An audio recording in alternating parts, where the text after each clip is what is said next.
Okay, we're going to go ahead and get started, I think. I saw our camera guy run back there. Just leave it. All right, let's try it. So my name is Jennifer Dell. I'm a faculty member in the School of Urban Studies and Planning, and I co-organized the seminar with Rob Bettini, who's in Civil Engineering and Urban Studies and Planning. And we'd like to welcome you to our transportation seminar. Those of you who had to walk over here from the Urban Center, thank you. I'm sorry we couldn't give you advance notice for the room change. Before I forget, I'm sending around a sign-in sheet for the students who are enrolled in this as a class. If you're not enrolled, just pass it on. And without further ado, I'd like to introduce Bruce Appleyard, who is now in the Portland area. He's teaching for us our transportation and land use class, in addition to doing many other exciting things. And I'm going to let you listen to him about safe routes to school. Thank you, Jennifer. It's a pleasure to be with you today. Before moving to Portland, my wife and I were at the University of Virginia, where I taught the Transportation Land Use Planning course there, and also served on the Planning Commission for the City of Charlottesville and on the Board of Zoning Appeals. Prior to that, I was a policy specialist for the Southern Environmental Law Center, working, advocating for sensible transportation land use planning decisions throughout the Southeast. I have a degree from Berkeley, and I was there at the same time Jennifer and Rob were doing their great work. And it's again, it's a real pleasure to be here. It's also really a real pleasure for me to be teaching here the Transportation Land Use Planning course on Monday nights with some of my dedicated students here in the audience. So welcome. I also run my own company that specializes in transportation and land use strategies for livable communities. Today I will present on planning safe routes to school, which is one of our specialties, where we are working on revitalizing corridors and streets for walkers, bikers, and children. Let's see, is this the one that works? Okay, RGB. There we go. Is it working? There we go. All right. So, once upon a time, let me get this. Okay, wait a second. There we go.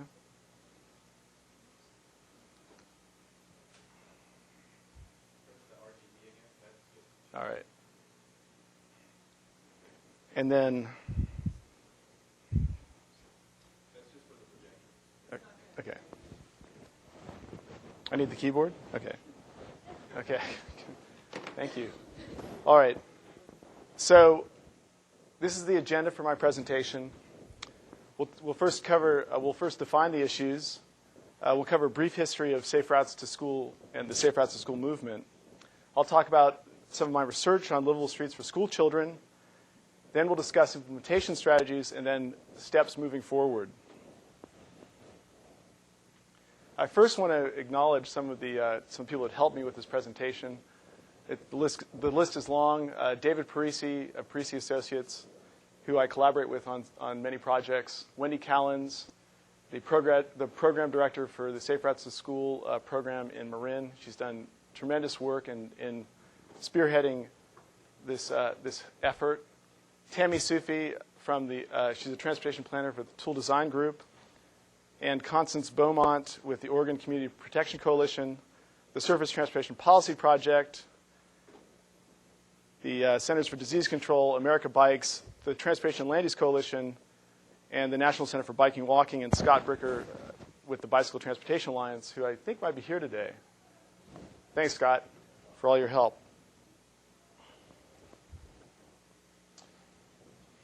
So once upon a time, walking and biking to school was commonplace. Now it is a rarity.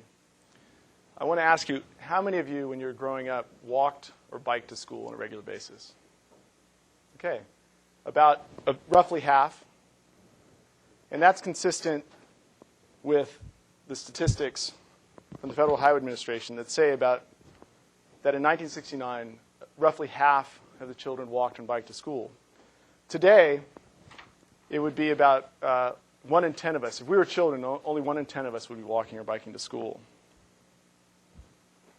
Again, according to the Federal Highway Administration, by 2001, almost 9 out of 10 children 5 to 15 years old were driven to school by either a parent or a bus driver, adding additional traffic to the morning commute and negatively affecting communities around schools.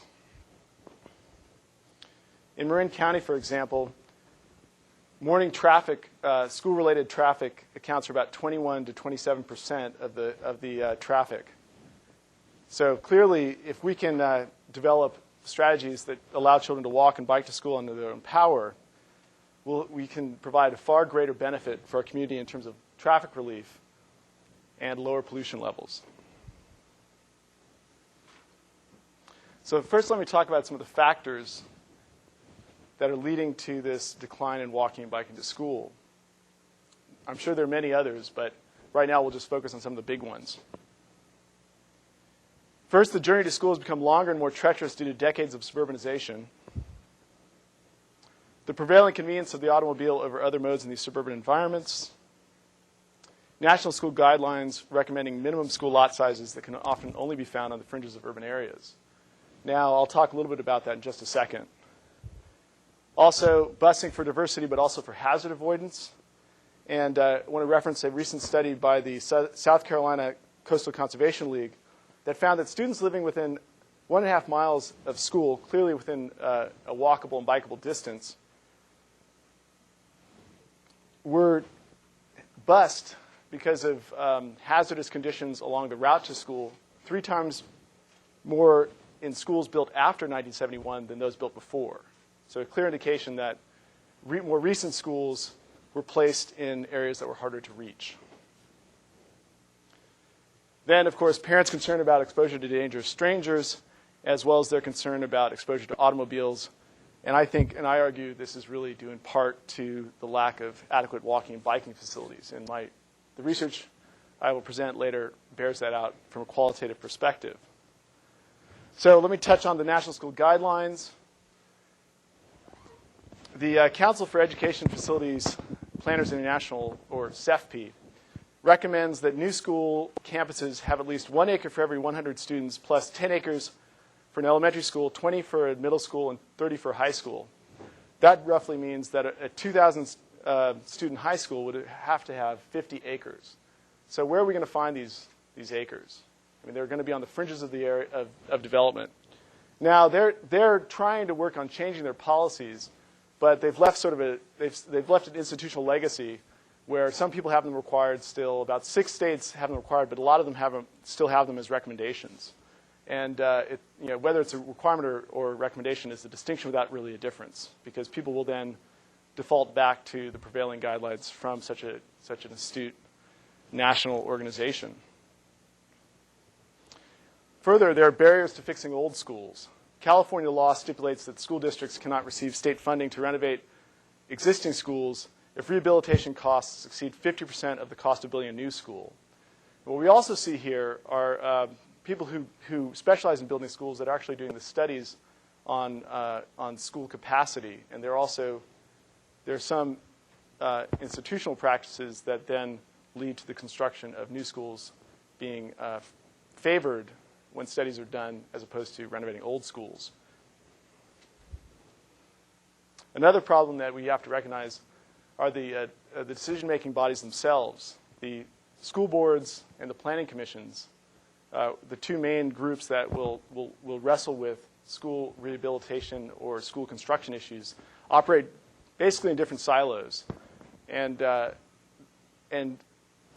school construction and planning, and this is something I faced throughout my work for the Southern Environmental Law Center, especially in fast-growing areas. It's always, school planning and construction is usually done under a crisis scenario. It should have been done a year and a half ago, as opposed to really being able to be planned thoroughly and completely for the future. So what happens is these things get really pushed through, and they're not really well integrated into the community. They're usually put out on the fringes of development and not in areas that are well served by biking, walking, or infrastructure. And as I'll discuss later, many times people look at the traffic generated around schools as something that they want to protect themselves from in the communities where the schools move out to. This information is from the Surface Transportation Policy Project and the Transportation and Land Use Coalition in California.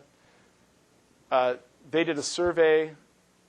Belden, Rusinello, and Stewart conducted the survey for them, asking parents the reasons why children do not walk to school. And first and foremost is schools are too far away. This is consistent with another study I'll talk about in a second. I want to focus for this talk on too much traffic and no safe walking route. Now, I think interesting work should be done on when people say school's too far away, how far away is school really? Okay? And I think a correlation, examining that correlation is very important. When you talk about too much traffic and no safe walking route, and this is something that I found in the research I'll present below, I think we need to recognize that traffic in this scenario is like the tree in the woods. If it falls and no one hears it, did it really fall? If traffic is there and people aren't exposed to it in a dangerous manner and threatened by it, is it really a problem? And I think when people say traffic is a problem, it's really because they're exposed to it, because students are exposed to dangerous situations at intersections and along the route to school. The same is true with a study from the CDC, the National Health Style Survey, where people were asked again, a little different question, what are the barriers to children walking and biking to school?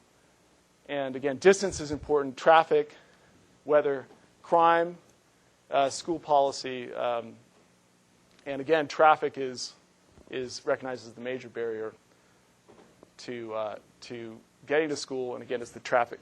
I argue that it's the dangers posed by traffic because of inadequate pedestrian and bicycle facilities.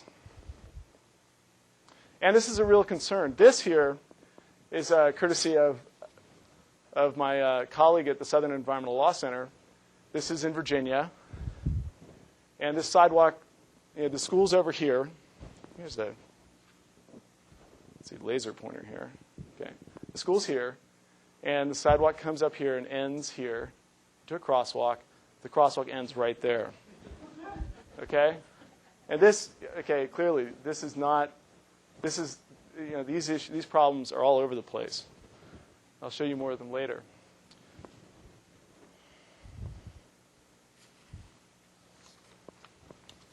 Let's talk about some of the health risks.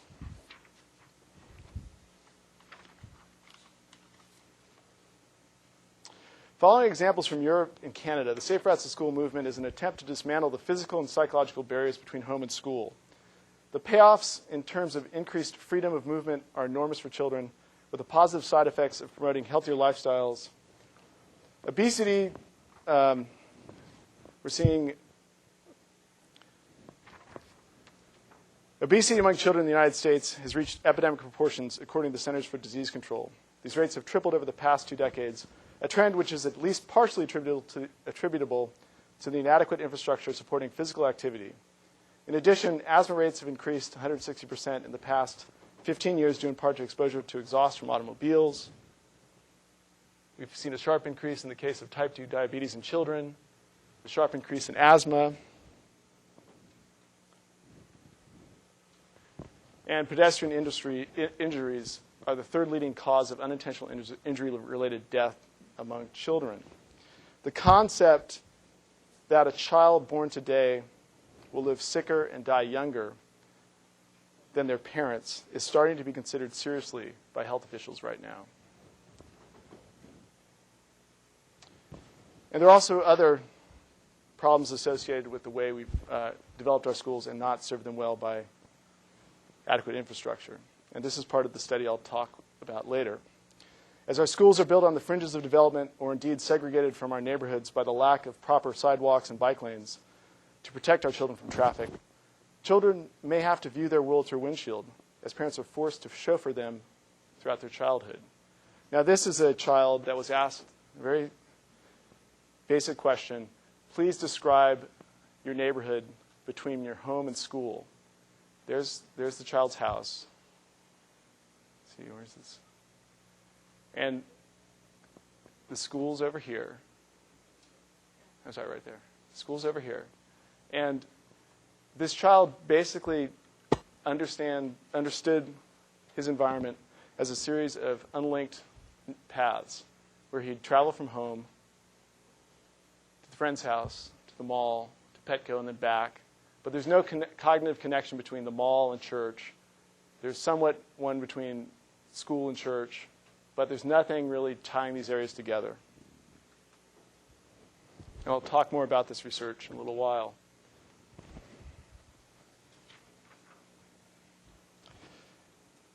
Safe Routes to School is a unique transportation demand management strategy. First, it has support from multiple constituencies, transportation health and safety advocates, parents, teachers, and children, and has manifested itself in a variety of forms.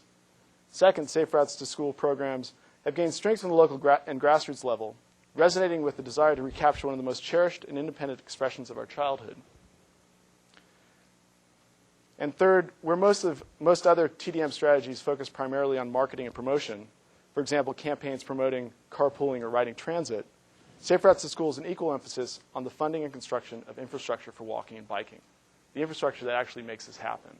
And that's a major thrust of my presentation today, is talking about how do we get the infrastructure planned for, how do we get it built, and how do we get it funded, the implementation of these programs.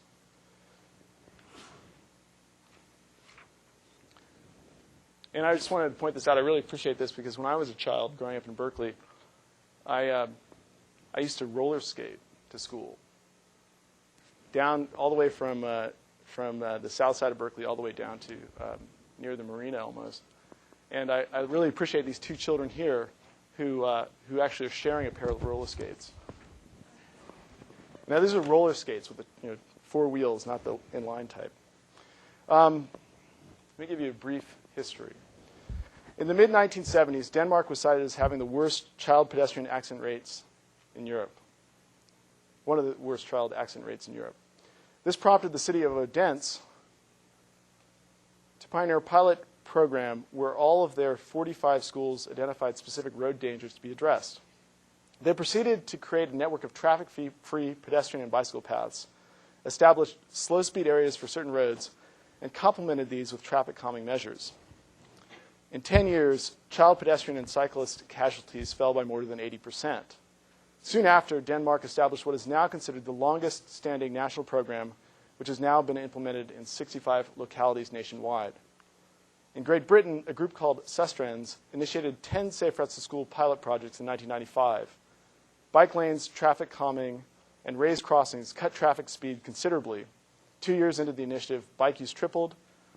In the reduced speed zones that were created, child pedestrian casualties fell a dramatic 70% and cycling casualties by 28%. 2 Canadian programs were developed in the late 90s, borrowing from the success of the European examples. One was Go for the Green Toronto and Way to Go in the British Columbia. Both focus on creating safe routes to school and initiating events and contests to encourage more children to walk and bike. And we'll talk a little bit about those contests later. Such contests that you could use for promoting safe routes to school in a little while.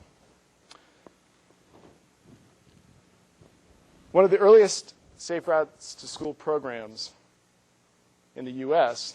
was started in the Bronx, New York in 1997, when Transportation Alternatives, a nonprofit public interest organization, and the Bronx Borough President's Office created the Bronx Safe Routes to School program to work with parents, principals, teachers, community leaders, and city agencies to create pedestrian improvements around 38 elementary schools. Now, I've written an article and also updated it for several web pages. First appeared in Planning Magazine, in the May edition of Planning Magazine, their special issue on transportation. So you can get this at the www.planning.org. It has also been reprinted in the UC Berkeley Institute for Transportation Studies Tech Transfer from the fall, and that is, their website is www.its.berkeley.edu. It's also on numerous websites, one being the National Center for Biking and Walking, www.bikewalk.org. And these are the case studies that I highlighted in that report. So what I'm going to do is coalesce their findings in my discussion about expert strategies and policies and practices that can help implement a Safe Routes to School program. But just to quickly give you an overview, these are the major components of a Safe Routes to School program. And I titled this slide 3 E's to go through 3 R's. And they're really about, there are 2 subcomponents that go on with the others. So there's about 5 major things to think about. First, there's education, which also includes encouragement, so getting this off the ground and running. Working with children and parents to foster interest to promote safe biking and walking practices, and entails community outreach and planning processes that can then inform the other 2 or other 2.5, 3 components, enforcement, engineering, and escorts. Then there's enforcement, which means working with police, crossing guards, parents, and volunteers, and to increase adherence to traffic laws and safe pedestrian and cycling practices, as well as working on ways to improve security against stranger danger. And then finally, there's engineering, which again is another major focus of this presentation, which is updating the physical characteristics of the corridors leading to schools by improving signage and lane striping and constructing sidewalks, pedestrian-friendly intersections, bike lanes, and using traffic calming techniques to slow the traffic down. The example I'll talk about right now is the Parkmead case, when in the mid-1990s, I volunteered to help a community in Contra Costa County about 25 miles east of San Francisco deal with traffic in their neighborhood and trying to help the children get to school without having them to be exposed to the traffic that was on one of the busiest streets in their neighborhood, and also keeping them from being exposed to the dangerous traffic, but also helping them enjoy their neighborhood much more. Like many post-World War II neighborhoods, this one half-heartedly followed Clarence Perry's neighborhood unit principles. It was built around an elementary school but lacked sidewalks. A key principle of Perry's was that children could walk to school without crossing a busy street.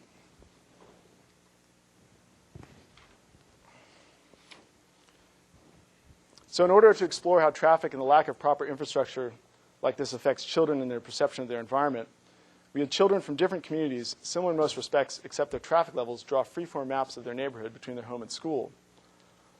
I did this before a sidewalk was constructed and a crosswalk was improved, and then there were actually 2 sidewalks that were constructed and one crosswalk that was improved.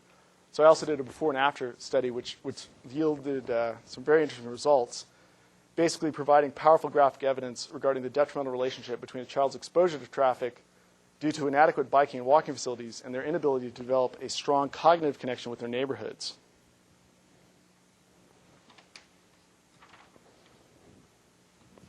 This research follows the legacy left by the seminal work on street livability by my father, Donald Appleyard, published in his book, Livable Streets, in 1991. In his landmark study, he showed the detrimental impact of traffic on residents and their communities. And this graphic shows the ecology of the streets, explaining the evolution of how cars invade them to destroy the quality of the community environment. Now above, we see this is the environment really before the intrusion of traffic. People are out in the streets. People are in front of their homes and dwellings. People are on the sidewalks, and the car comes in, providing noise, vibrations, dirt, fumes, emissions, posing threats to the children, to the elderly. And really, and then as the car, the impacts of the car, the traffic, the noise, the threats are instilled into the community. People are then segregated to the crosswalks, to the sidewalks, streets take over. Cars take over the streets, and people are retreating into the back of their homes.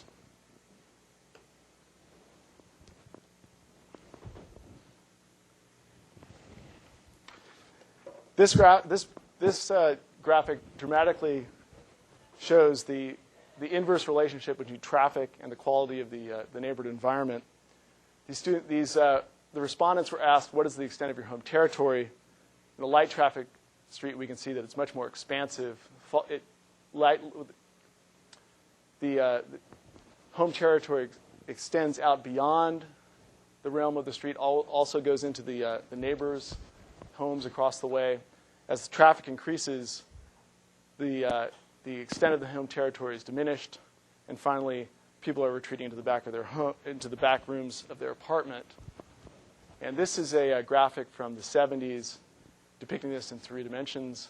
And we can see my home extends the whole block up here.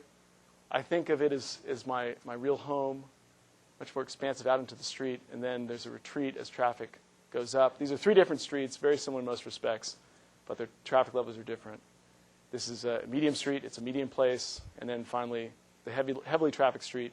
It's impersonal, just as apartment. And really, as we're talking a lot about context-sensitive design these days, this is really one of the major studies in the development of that concept, that we have to think beyond the pavement. We have to think about how traffic and the activities in the street affect the homes, the dwellings, the community beyond the curb. And this is a major influence on the research that I'll be discussing.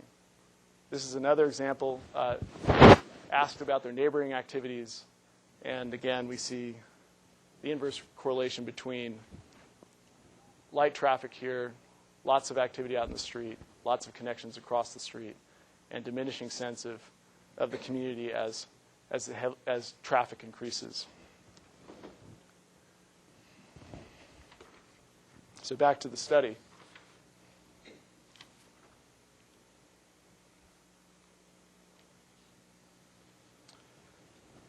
In order to explore how traffic affects a child's perception of their environment, we had children from different communities, similar in most respects, except for their traffic levels, draw free-form maps of their neighborhood and their home and school, the neighborhood between their home and school.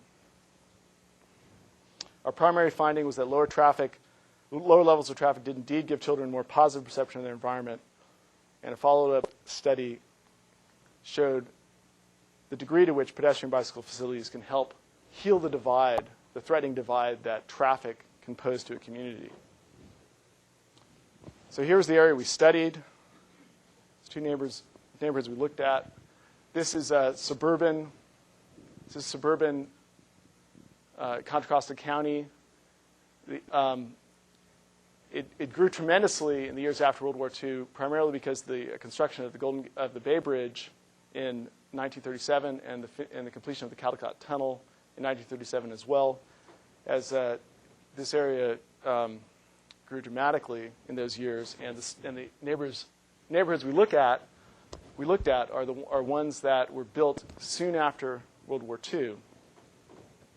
And they're interesting in many respects, primarily because they buck the trend at a certain level where they're in the middle.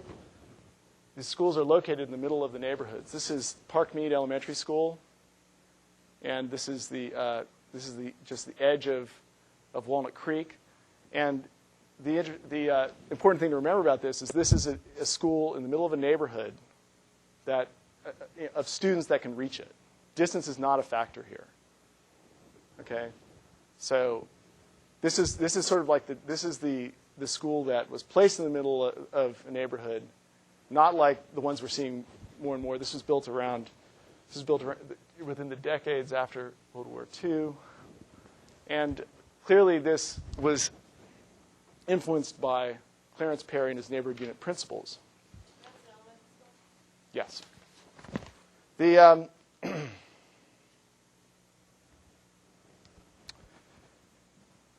the problem, let me talk a little bit about Clarence Perry and his influence on school placement in these examples.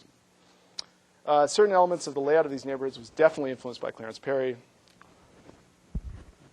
Perry suggested that schools be placed in residential communities in such a way that a child would never have to cross a heavily trafficked street in order to safely get themselves to school. Now, while many of the neighborhoods soon after World War II had schools in between them, in the middle of them, many of them lacked several key ingredients, namely sidewalks that make them walkable and direct paths to the school.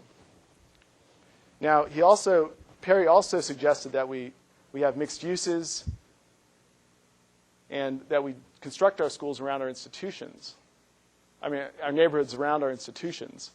And again, sort of the key ingredient was to develop these communities that wouldn't have traffic traveling through them and that an elementary school child would not have to cross a busy street.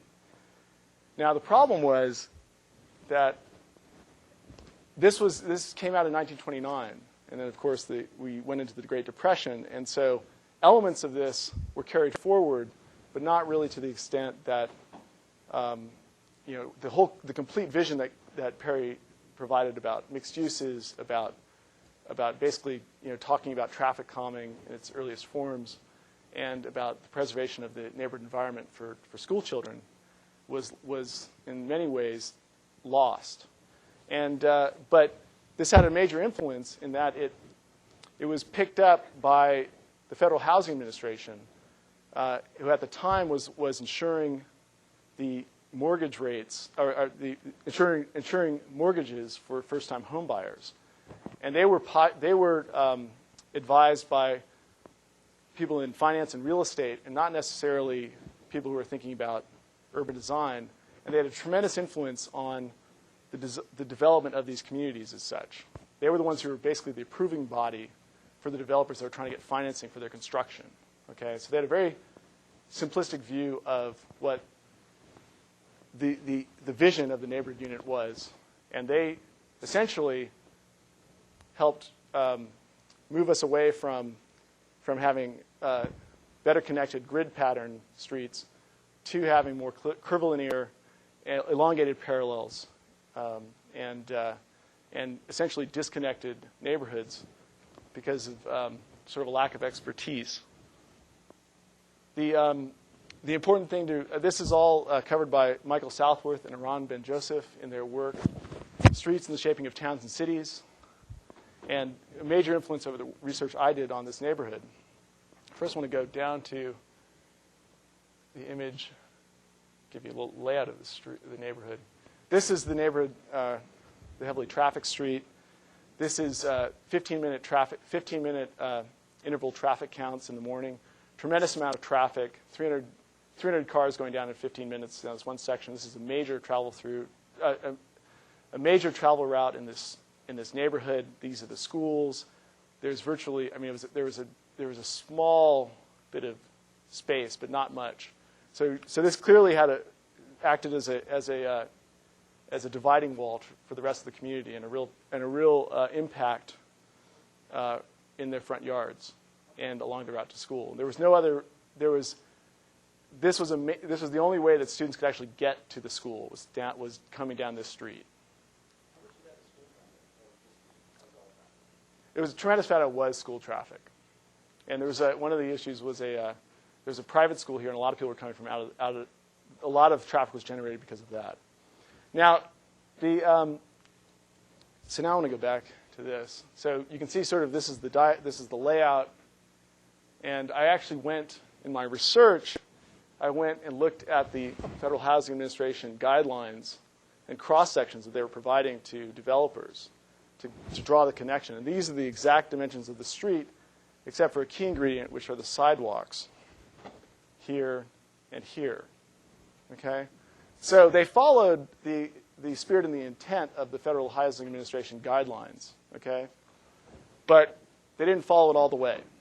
So this was the disconnect between the neighborhood unit principles and moving forward to the guidelines that were the prevailing guidelines of the time that really were guiding development.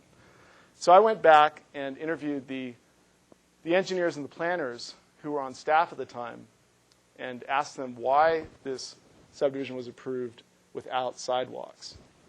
And I mean, there were a lot. It was a very interesting exploration in the history of the development of Contra Costa County. And in the big headlines I can tell you about that is that developers at the time were very powerful. They wanted to get away with building as little as possible.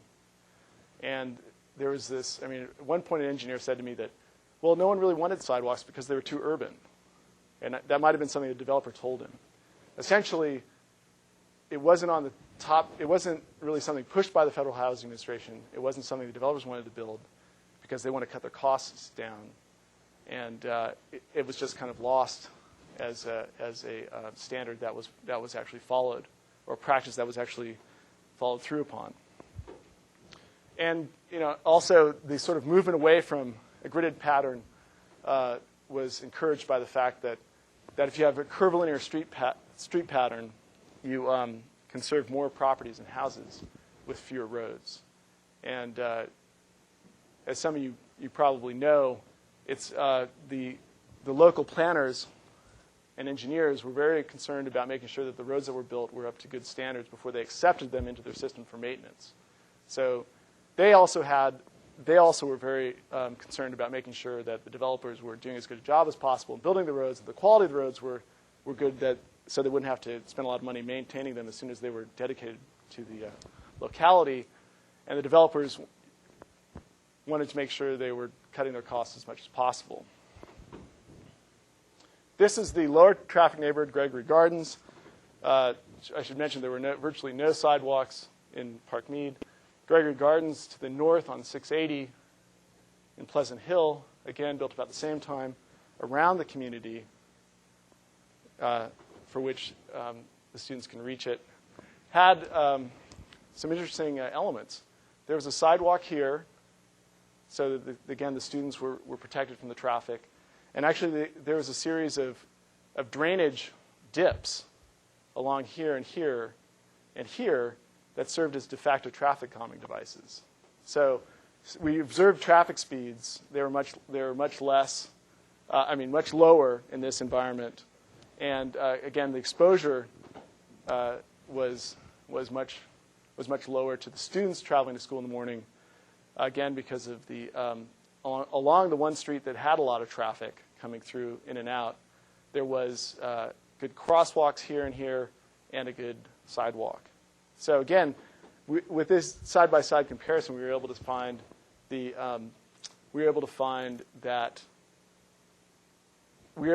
see how the preservation of the walk to school from the exposure to traffic provides much more positive experience for the students. This is a side-by-side comparison. We also did speed counts. These are sound surveys. This is the Park Mead high-trafficked neighborhood. Again, a much higher awareness of vehicles along the edges of the street, and a much more serene environment in the lower traffic neighborhood. We also looked at to what extent people were going out into the street to maintain the shrubbery. We actually looked at during the fall when leaves were being collected, and found that there was people in the Gregory Gardens neighborhood were much more likely to go out and clean up the area in front of their houses, in the street, in the gutters, really sort of taking ownership, expressing ownership of the street environment, as opposed to people along Newell Avenue. This is the heavily trafficked street here. So we then had children draw cognitive maps of their neighborhood, again being asked to draw the neighborhood between their home and schools if they wanted to describe it to us. And here's some of the things we found. Now, this is interesting. This was a child from the high-traffic neighborhood. And we used let me give you a quick overview of the mapping exercise. Following the same protocol for each group, we provided 9 to 10-year-olds with a blank piece of paper. Okay? Then we gave them several black pencils, and then read very explicit instructions to them, very simple and explicit instructions to them. We basically said, draw a map of your neighborhood between your home and school as if you were describing it to someone. Okay? We gave them the same amount of time for each task, and then we asked a series of follow-up questions, such as to indicate places they liked, disliked, places they felt were dangerous, and also to indicate places where they played and where their friends were. And then we let them sort of provide some other inputs, and they said 9 to 10-year-olds. Were the neighborhoods roughly the same socioeconomic characteristics? Yes, we checked for that also. And then this, I'm going to move right ahead to this, and the finding, as I mentioned, the high-traffic neighborhood, this was right before, well, a few months before a sidewalk was constructed along the heavily trafficked street. A sidewalk was constructed on a connecting heavily trafficked street, and a crosswalk was placed at a very busy intersection. And just want to kind of highlight here. Well, I just want to kind of point a couple things out. This is the neighborhood, and right down here is where is the heavily trafficked street, and the school is right here. So it's really a postscript in this child's awareness of their neighborhood. This is from the light traffic street neighborhood, and in contrast, this child shows a much stronger association of place. They're able to recall many of the elements that make this neighborhood special: the housing, the streets, better sense of the overall layout of the streets, which is partially attributable to the structure of the street network I recognize, but much lower incidence of places that they find dangerous, and just many more places they recognize in the streets to play in. Oh, that's the expression of dislike. So back here, we can also see that here. Excuse me. So we also see that here, where they put in like X's. That's the expression of dislikes. P is play. F is friends. And then other descriptors. And this was from the student in the light traffic street. Offers, I like my neighborhood because I have lots of friends and because I can play there wherever I want. I like everything in my neighborhood, and I dislike nothing. And I also ride my bike everywhere, or I walk. So clearly, very well connected with their very positive association with the lower traffic level and lower exposure to the detriments of the traffic and the traffic threats. This was from the high traffic neighborhood. This was one of the more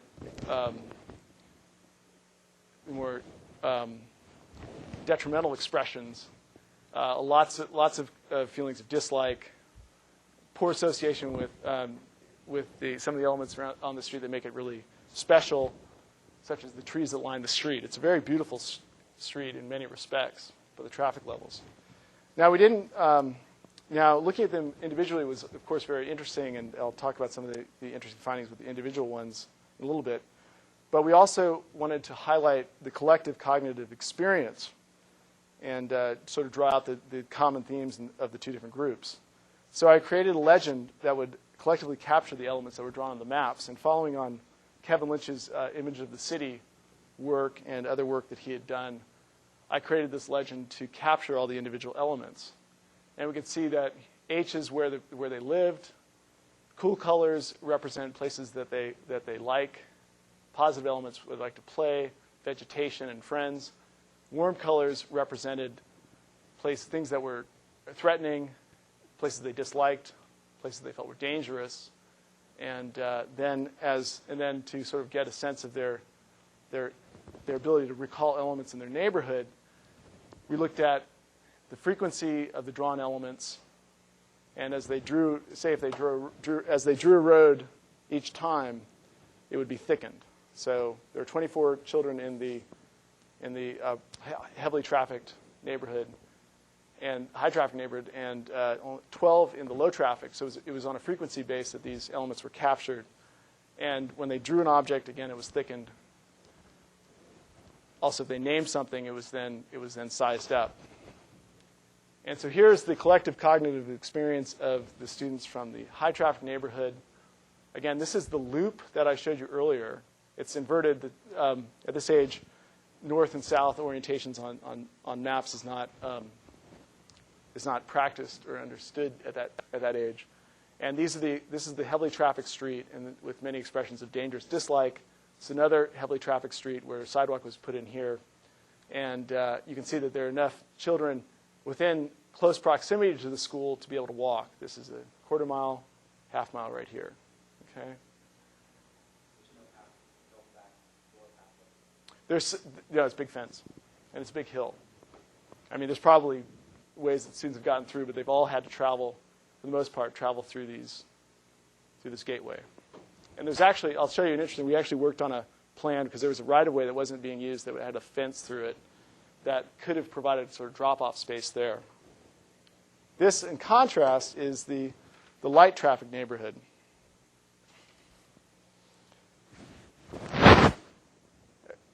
And as we can see, a much richer sense of the neighborhood by these students. Again, students, about the same number of students within a half mile, a much richer sense of the neighborhood and the community, be able to recall the streets more readily. That has much to do with it, I think, has a lot to do with the design of the street, but able to kind of recognize, a tremendously, a much higher expression of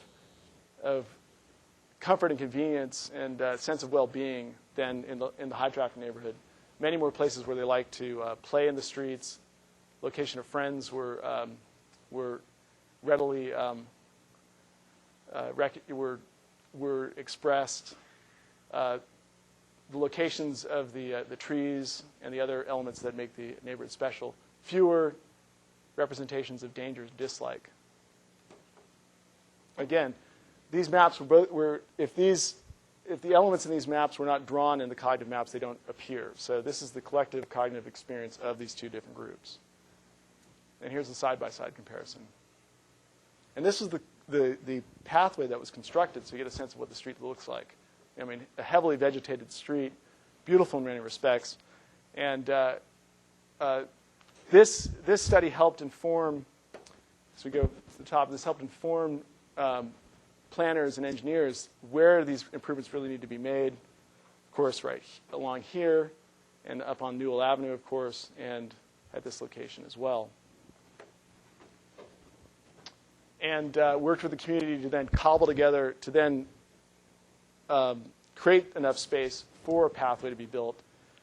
It was not much, but we obtained $40,000 from the Transportation Development Act funds in California, which is a part of a tax on the sale of gasoline. And this is an interesting picture, in part because it still expresses the conflict over this space just beyond the pavement's edge. I want to point out to you that this is, again, under construction. Clearly, the child wants to use it right away. And the mother, of course, is saying, off the street, waiting for the errant vehicle to come speeding around the corner. You can see the pylons here. This pylon is tipped over because a car had pulled off the street. And you can see the tire tracks here.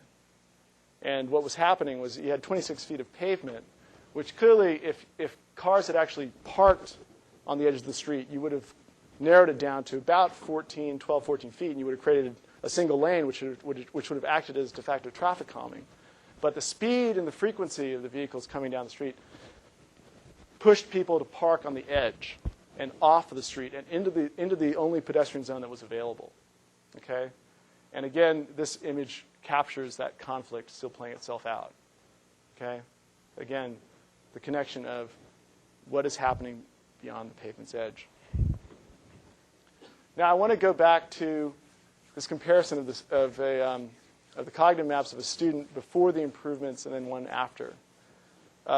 Allowing enough time for the positive influence of the improved pedestrian and, I should say, bicycle amenities to take hold, I went back and did a follow-up study to compare what the students were experiencing with regards to these improvements.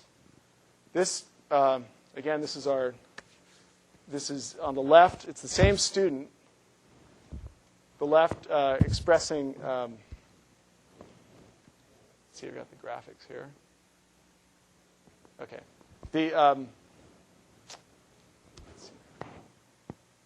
Okay. So this is the student's neighborhood, and we go back and we'll recognize this loop intersection, nice association with friends and neighbors, and this was the much more limited understanding of the street between the home and school. And as we move forward, I'm going to move back actually. This is how a few months after the sidewalk was built and allowed to influence the child's perception of their environment, this is what the child drew. And it's a little hard to see, but this is the pathway right here. And then this was the improvement made. Now, they still recognize that there's, it's very busy and all, but it's clear that this child was positively affected by this pathway. The child recognizes the pathway, still recognizes the traffic is an issue there, but there is a sanctuary there. And of course, with the extra time and a better sense of the neighborhood and the school, a much more expansive association. But this is one of the more telling examples that also complement the collective maps that I'll show you in a second once I get there. Okay, this is another child afterwards. Again, compared to the really chaotic vision of a student before, and this child again recognizes the pathway that was built, the stop sign that was put in. Okay, and again, the students still recognize that there are too many cars here, but it's not as threatening an environment as before.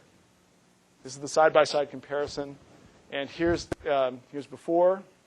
This is the neighborhood that the child who was involved in the before and after studies drew, and then this is the after comparison.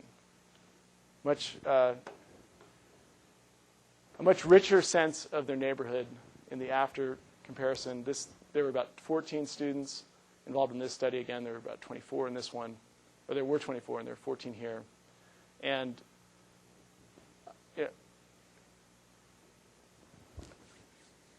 much fewer expressions of danger, dislike, a richer sense of where the trees are, the street was able to be recalled more, and the elements along the street were much more easily recognized by the students. And again, I think this is helping explain the positive effects of improved pedestrian and bicycle facilities on our communities, especially in sort of helping bridge the divide between our homes and school. Were the 14 students part of the 24, or were they different students? Some of them were the same. So let's go back to how do we actually get these facilities built and some of the practices. Now I'll go back to education and encouragement as one of the first.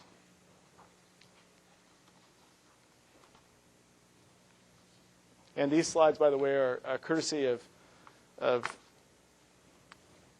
Wendy Callens and Debbie Hubsmith from the Safe Routes to School program in Marin County, and also David Parisi, who I work with on quite a few projects.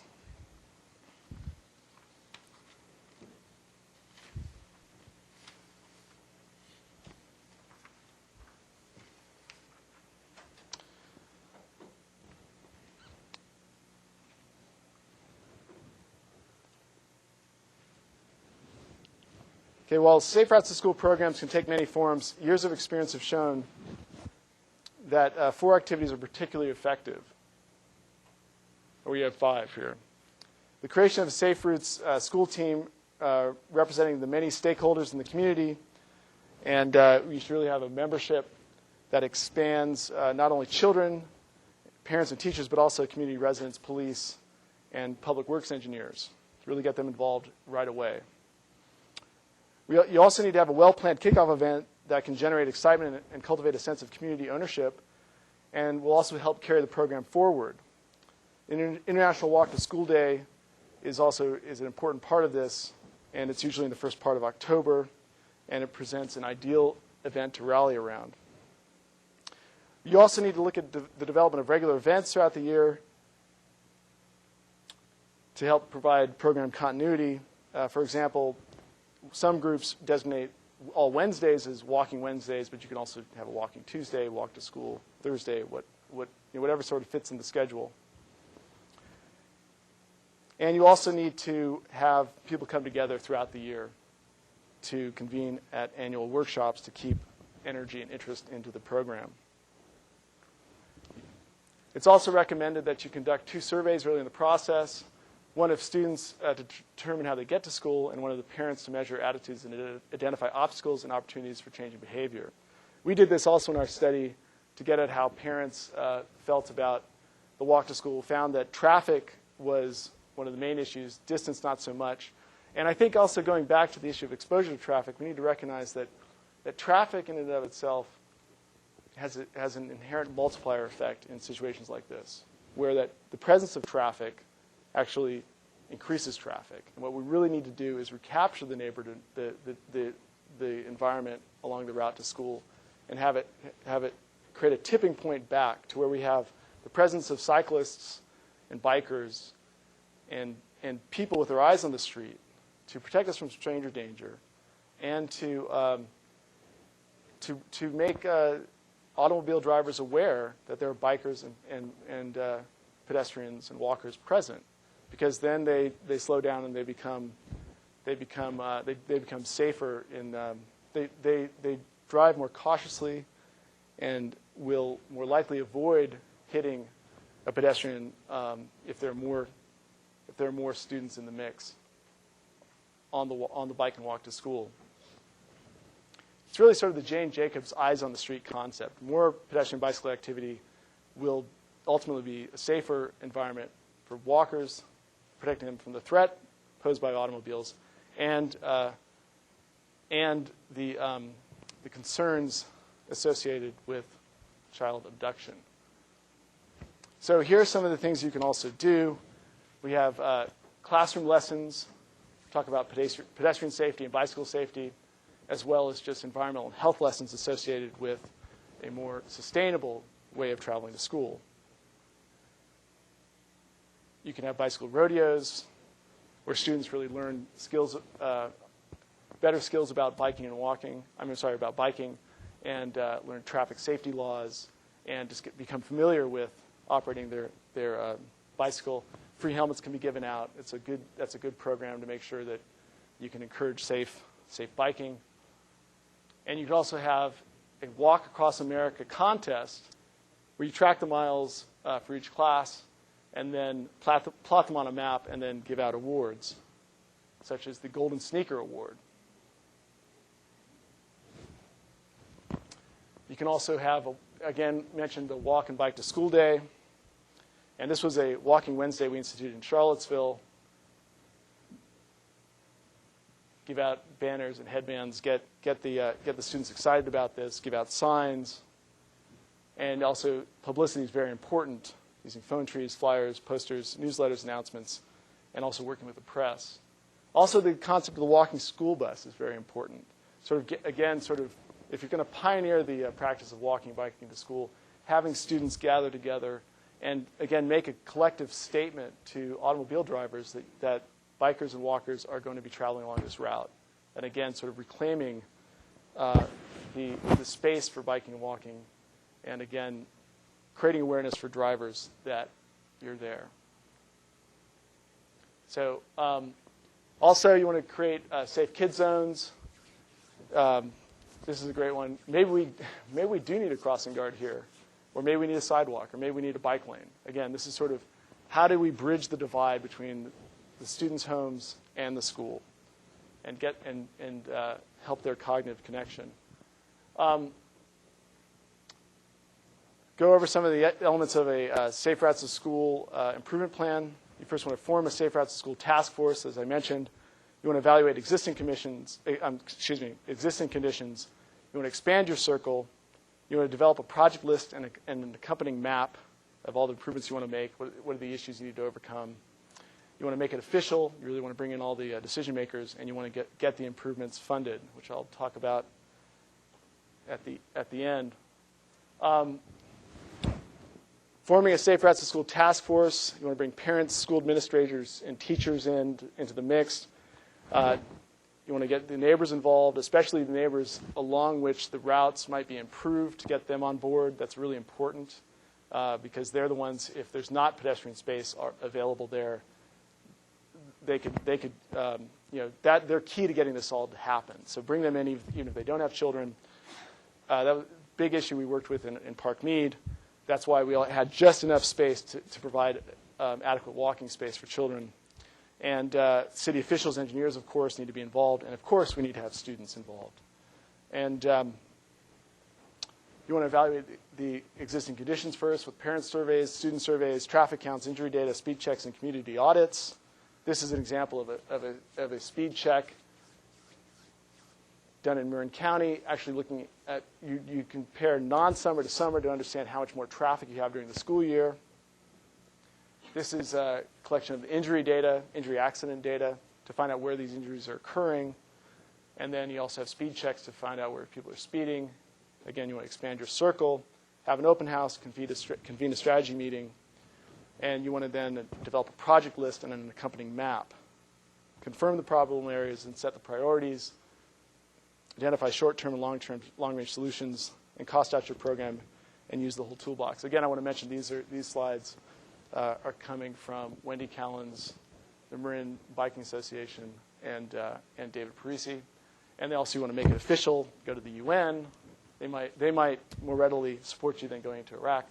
But you want to get the plan implemented. You go through the regular planning process, of course, and you want to really kind of create excitement at the decision-making level.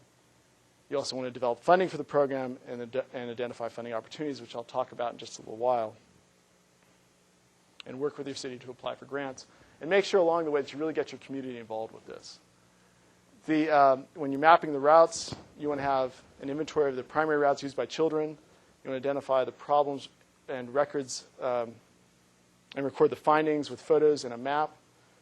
And also have community audits. This is an example of a map showing the different routes, intersection crossings, mid-block crossings, obstructions, and where the primary locations are, community centers, and where the schools are located. We go to the quarter map. Also, don't forget the kids. Now, this is again, looking at the image mapping, and I just want to point out, this is a map from, this is actually a map that is in my father's archives. Because when I was a kid, my father used to bring his grad students into my class and have me and my fellow students draw cognitive maps of my neighborhood. And this is one from back in the 70s that he had done. And so this issue of working with students, asking children what they think about their environment and kind of grabbing their perception of it really is something that I had a lot of involvement with when I was myself a child. And my father used to actually follow my brother and I to school to see which routes we took and why we would take cut through the park this way or around this bramble bush or through this hedge. Now, let me talk about the expense. Because, again, that's a major thrust of what I want to talk about here is how do we actually get this funded? Because what we're finding is that state legislators and community decision makers will say, yeah, I support safe routes to school. But when we really get down to brass tacks and get the funding, usually there's backsliding. It doesn't always follow through. So I want to make sure that as you walk away, we have some ideas about how to help get funding and how to make sure that we always push for funding. As we can see here, things are expensive. A median island can cost anywhere from $10,000 to $75,000. Curb extension can be from $10,000 to $20,000. And these are very localized improvements that could, so you could really burn through a budget very quickly to do any of these higher end engineering to undertake any of these higher end engineering measures. Also, things that are much cheaper to do are narrowing lanes, 1,000 to 3,000, neighborhood sign or speed display, well, the neighborhood sign is about $200 a day, and a speed limit sign is about $2 a sign. I'm sorry.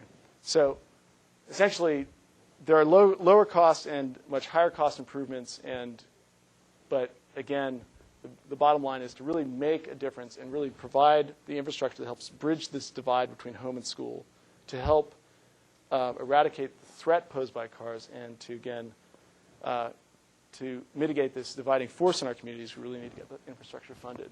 And so let me go through some of the easy to implement and low-cost solutions.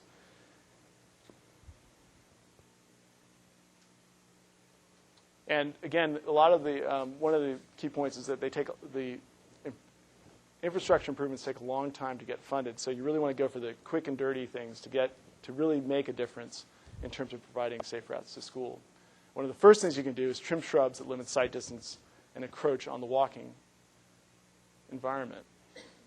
Repair sidewalks, remove obstacles from sidewalks, maybe build out the curb around obstacles that exist. Install high visibility signs. You can add share the road signs. Also have neighborhood signs. And I mean, you almost can make your own signs, or you really certainly can make your own signs. We did it in the Parkmead case. You can put signs on trash cans. You can put them in banners, and even more banners. Also, pavement legends, again, another low-cost improvement. Restriping, narrowing the lanes, at least visually. Install high visibility crosswalks. This has been tremendously effective. And also, you can provide yield to pedestrian signs. Sometimes these get hit, but hopefully the person that comes back again will learn that they need to be more careful. Also, change your signal phasing and your timing. Provide bike racks. Encourage carpooling. And one of the interesting things that Wendy was telling me about the program is that they're seeing sort of a switch between modes, not necessarily from people driving to biking and walking, but there's some switch between biking and walking to carpooling. Because carpooling is becoming more, it's more organized and it's sort of taking hold in their program. You can also enforce drop-off and pickup so that you're not clogging up the arteries around the school with traffic. And you can also have regular traffic safety days, educating the drivers about traffic safety, and then also educating students about safe biking and walking practices. Again, having children hold signs, kind of sort of conveying to the passing drivers that they are indeed on the street walking or biking, and that drivers should beware. Also, enforcement is very effective. Speed signs, telling people how fast they're going. I mean, clearly, as we're moving to bigger vehicles, and as our streets are designed to accommodate speed, people don't recognize how fast they're driving. Many times, when people are considering who's really destroying the quality of the neighborhood environment, they really have to look at themselves and how fast they're driving. And people recognize this often. Also, increase the size of the designated school zone and increase traffic fines in those zones. Now, I'm going to talk, in closing, I'm going to talk about increasing the funding for these improvements, which was a major thrust of the reason why I wrote the Planning Safe Routes to School article in the first place, was to highlight some of the great practices that were out there, but also to hit home what needs to change for us to actually see greater funding in infrastructure, not just in laws passed, but actually institutional practices that are in play in the state departments of transportation. Now, interestingly enough, T21 specifically allows federal safety money to be spent on pedestrian, bicycle, and traffic calming improvements. And safety funds are, in addition to transportation enhancement funds, they're a separate earmark. And again, they're available for these, what I call livable streets and infrastructure improvements. But the reason that they're not used is in part to how the state departments of transportation set priorities for traffic safety projects. Essentially, they rely on crash rates and recordation of the injury and or property damage by either the number of, this is important. Crash rates are typically calculated by dividing the number of recorded crashes involving injury and or property damage by either the number of vehicle miles traveled along a segment of roadway or the number of vehicles entering an intersection, okay? These calculations neglect the fact that pedestrians and cyclists generally avoid the most dangerous intersections while a driver is more willing to put his or her car at risk.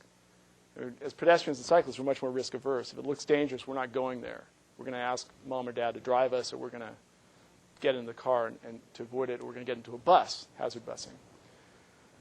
So essentially, this process understates the needs for pedestrians and bicyclists, understates the need for pedestrian and bicycle improvements that could help overcome the threats posed by these dangerous locations.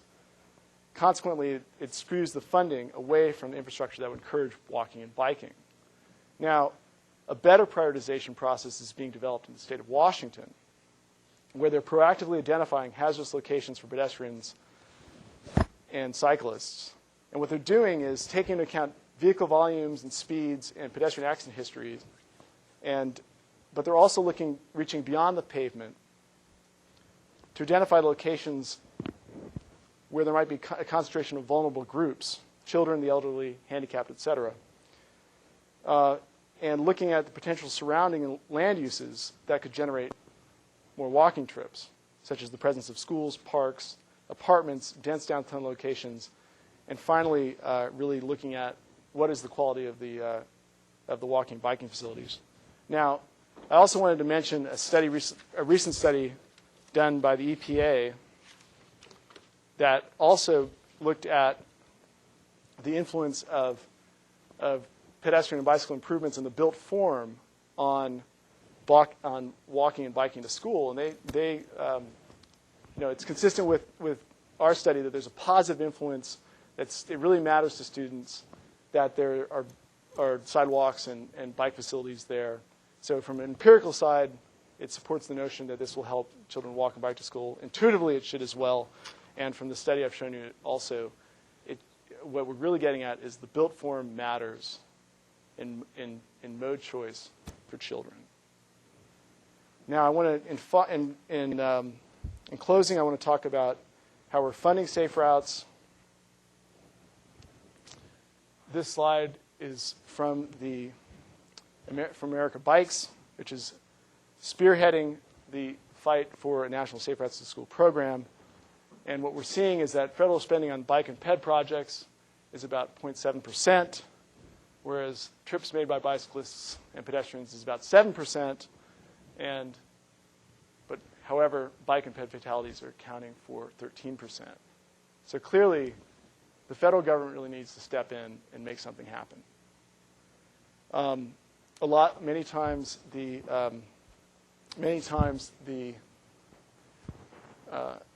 funding is deferred to the localities. Pedestrian and bicycle funding is sort of put off on the localities to take care of. And as we can see in Oregon, it's not really, we don't have a lot of money at the local level.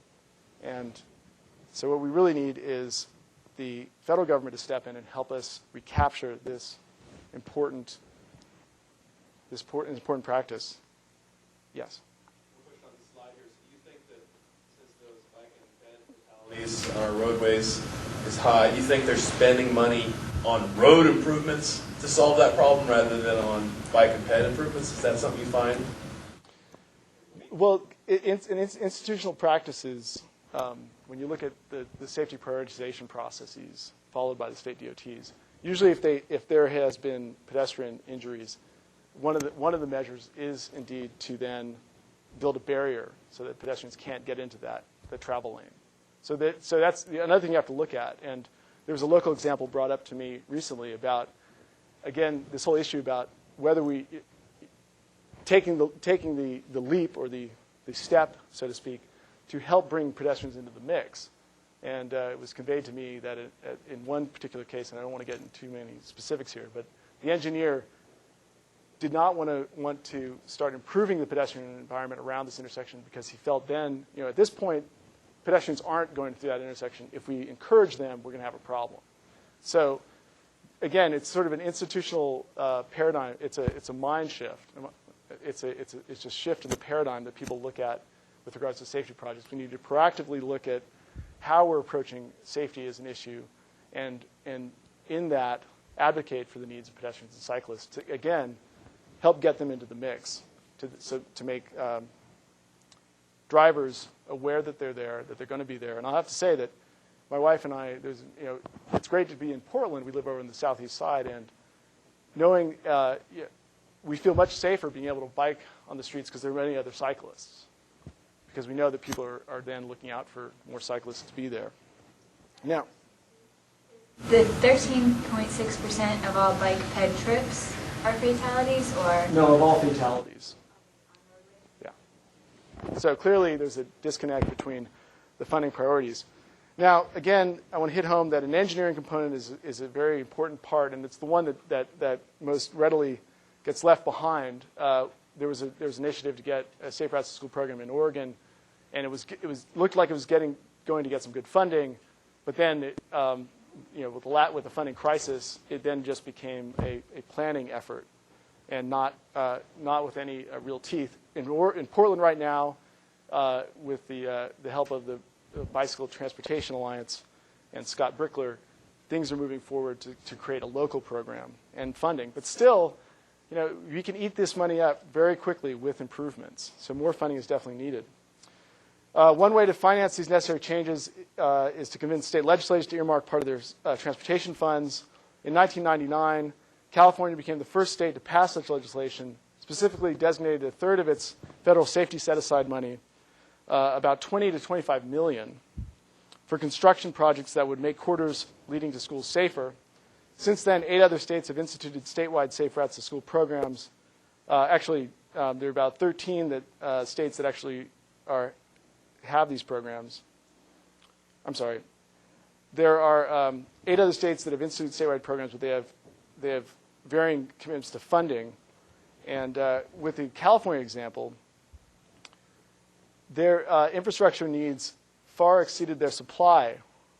They were faced with, remember, they had 20 to 25 million a year allocated.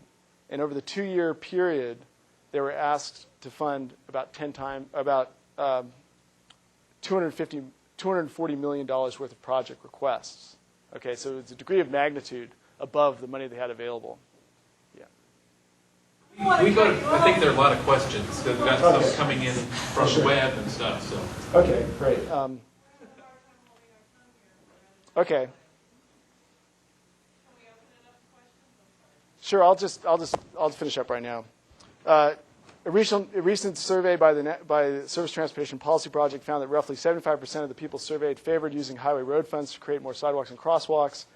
And right now, the Congress is debating the next federal reauthorization bill and the next phase of T21. And at this point, the House bill has $250 million a year allocated for Safe Routes to School. The Senate bill has $70 million. It's a good time to contact your congressman to get in touch with America Bikes to see how you can help. And right now, we're looking at a bill that's probably going to be above $300 billion a year in spending. So still, we're back down to a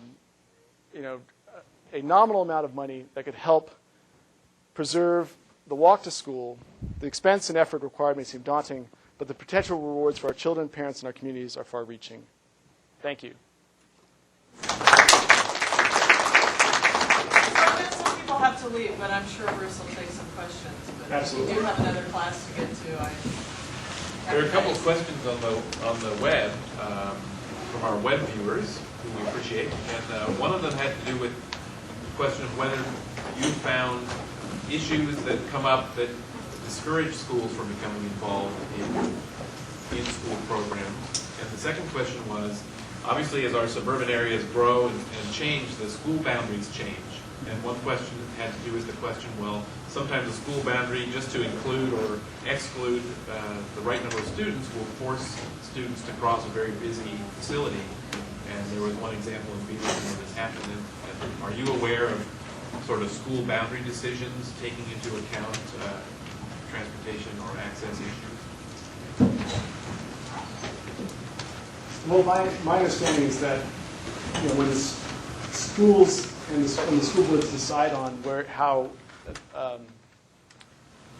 schools are accessed by their students, they take into account where their catchment area is.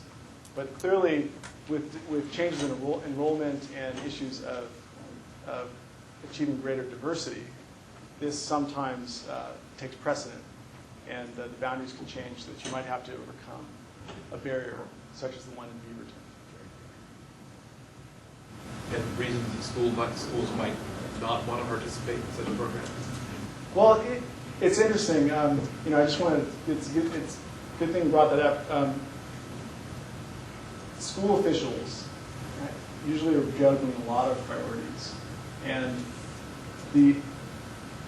taking on the tough issues of dealing with neighbors next to them, waiting for the funding, applying for the grants, as you can probably appreciate, may not rise to the top of their agenda. I mean, they're dealing with funding crises, making sure the students are there, making sure that there's a lot of other issues that school officials need to think about. So and what I found in my work on this, that oftentimes the school administrators themselves aren't really aware that there is a problem. I mean, it's not something that they're told about. People are getting driven to school, or children getting driven to school, or they're adapting. And that was a big part of what my father's research looked at, is that how people actually adapt to the traffic environment, the threats of traffic. And we need to recognize that people need an advocate to help them overcome that, the divide and that threat that's in our communities. So oftentimes when you're going into work with communities, you actually need to then sort of present them evidence that this is actually indeed a problem, because again, there are a lot of things pulling at school officials. Yeah, Bruce. We got back to the important question about how to finance these changes. Isn't there already an existing pot of money in the sense that there's a lot of federal and state money used for school transportation? And maybe, I don't know if jurisdictions are allowed to dip into the school busing money and use that as school mobility money, right, in the sense that, we don't care how your children get to school. If we bus them or walk, but at least have access to that funds for area-wide improvements, crosswalks, sidewalks, bike racks, whatever. Right. I think that's a really good thing to explore, to look at the busing issues and how much it's actually costing, and then actually maybe hopefully redirecting that to providing safe routes to then essentially overcome the issues posed by hazardous locations, and trying to lessen the issues of having to provide hazard busing, as in the South Carolina Coastal Conservation League example. Thank you. But I also think that the great triumphs of busing has been to increase diversity and cross, the sort of bringing together of our communities. And so I think that we need to kind of recognize the utility of busing for that, but also recognize that we should, if we can improve the environment for students and more proactively plan the corridors and construct safer corridors, we can then overcome the need to provide this hazard busing. Yes, sir. Yes. In your work with different schools and students, what crossing enhancements do you find are best suited for elementary school students as opposed to a general pedestrian? Signals, curb extensions, refuge islands. Which ones have you found most successful? Well, I think most importantly is that you have a continuity along the route to school with first building on the pedestrian environment and providing a safe pathway. And then, of course, but if you lose any connection along the way, the whole system breaks down. I mean, if the pathway moves to a dangerous intersection, it's just not going to work. So you have to really think comprehensively, but you also need to think out of the box. And the low-cost improvements I brought up, I felt were very important to think about, so that you actually get something off the ground.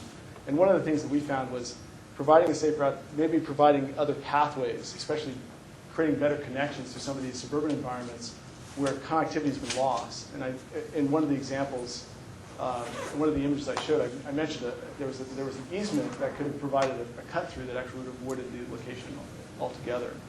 And I know of an example in Washington where they actually purchased some property to then provide connectivity. And I think that's also a really helpful thing to do, to sort of make these paths more direct. Yeah, I would agree. You know, if you keep them off the road, that's great. And assuming you've got to eventually cross the kids across a busy road. Right. Well, the median barriers that I showed you have been very effective at just making people aware.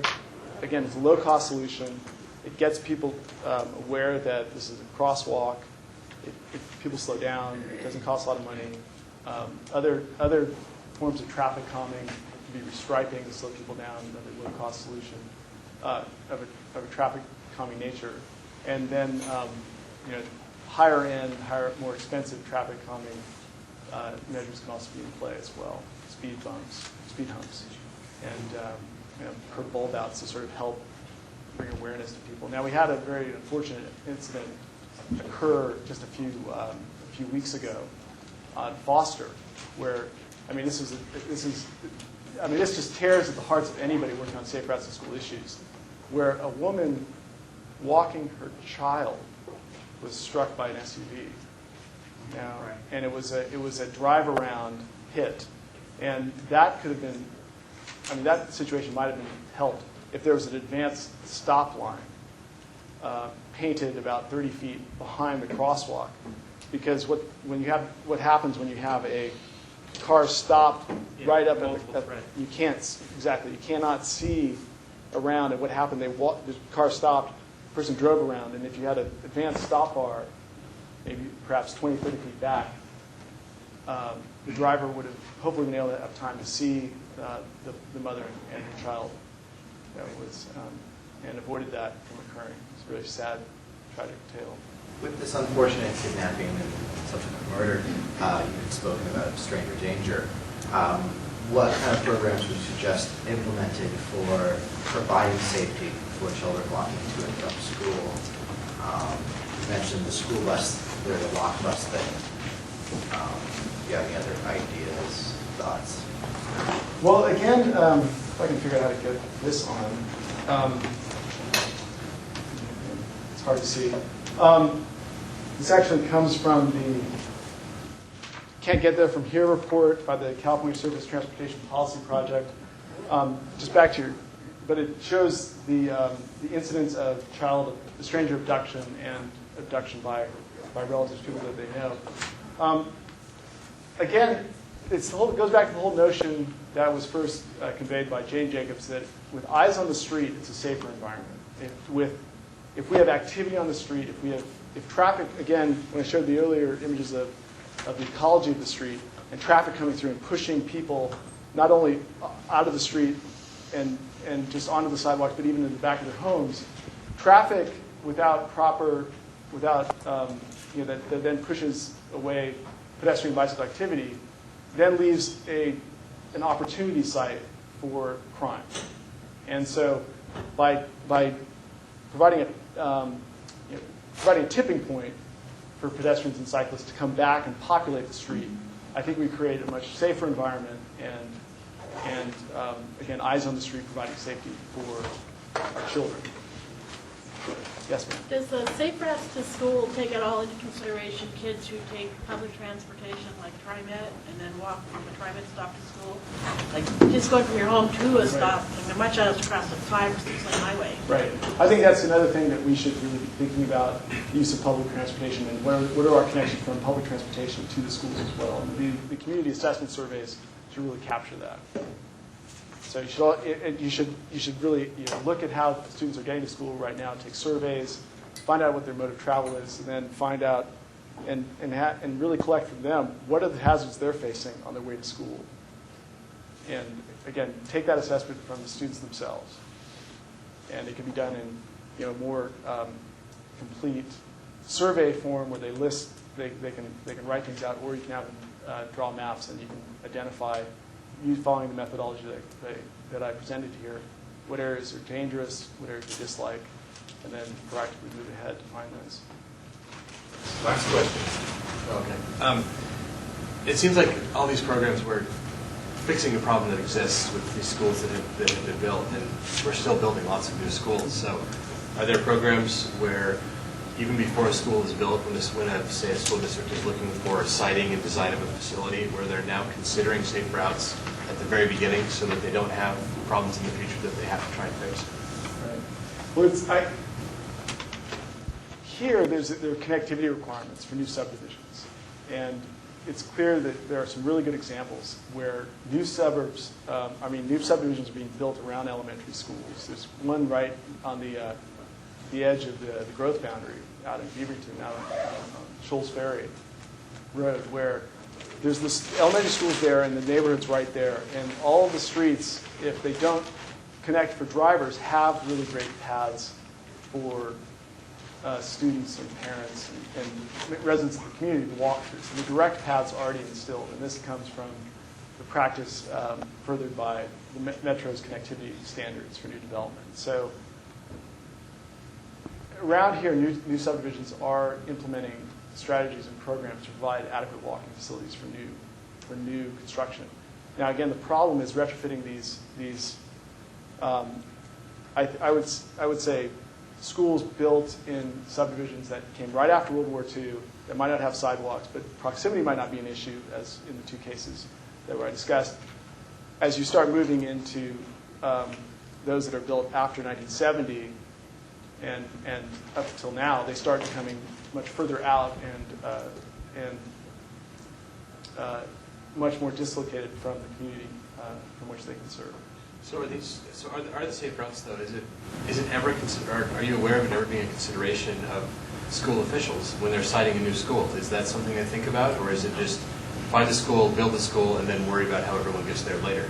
Right. That's a problem that we're finding. Again, the school boards sort of spearheading the whole planning of future school sites, and then handing it over to the planning commissions, operating in their own silo on this issue. And then usually handing it over to the planning commissions, and this is something I experienced firsthand in Virginia, handing it over as a policy advocate and as a planning commissioner, handing it then over to the planning commissions to then, and usually under sort of a crisis mentality, to get this thing passed through as soon as possible. So the issue of school siting really needs to have some forethought and support of renovating old sites, finding opportunity sites in well-served communities, the construction of multi-level schools that require fewer acres, and actually be more trying to get CEFP involved, which they are now. CEFP is now considering they're in attendance at the Smart Grid conference, and they're thinking about how their processes and practices and solutions are affecting school placement. Also, from a planning perspective, because larger schools have more trips, that's also isn't pushing schools to the arterials in siting considerations. I mean, because neighbors tend to complain about all this school traffic on my residential street. Right, and this is also a situation when you start looking at schools being placed in suburban locations, just as you're saying, people are recognizing the traffic generated by the schools themselves, and they don't want to have better connection in some cases. So that also needs to be something that needs to be overcome when we're dealing with school placement. So thank you all very much for your patience. Thank you, and I'm sure Chris will be available to answer questions. I wanted to make a comment about next week. We have the rare privilege of having Steve Lockwood here next week from Parsons Brinckerhoff in Virginia, and he's talking about the future of the DOT concept in this country, but he's also formerly high-level administrator in the Federal Highway Administration, so he would be a person to sort of probe on some of these questions. How are these going to be funded in the new authorization and transportation bill?